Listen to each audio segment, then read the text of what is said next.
Öğrencilerde yavrum sıra dizildi, altın tastada yeşil kına ezildi.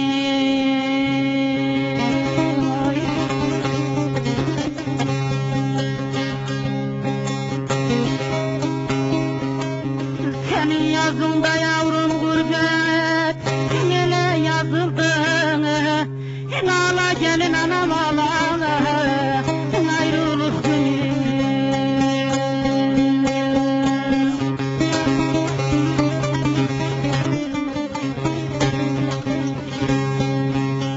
Kırandan yol ayrılır yavrum, boynum geri kalır yavrum.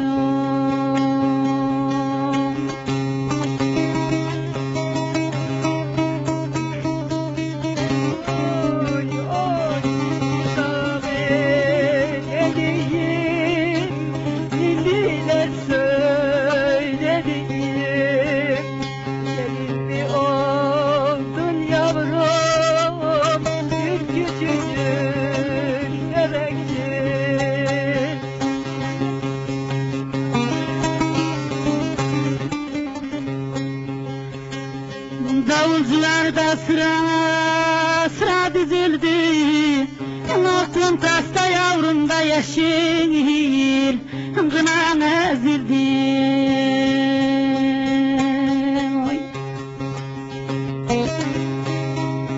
Senin yazında yavrum gurbet hele yazıldı, ağla gelin anam ağladan, ayrılık günü.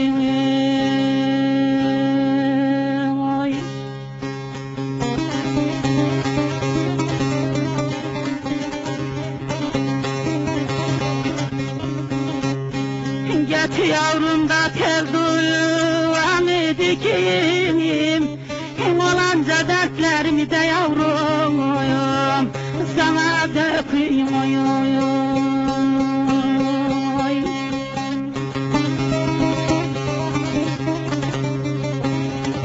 Saç damdan az mı yavrum bir tel denir, gurbet elde de kepini dikeyim yavrum,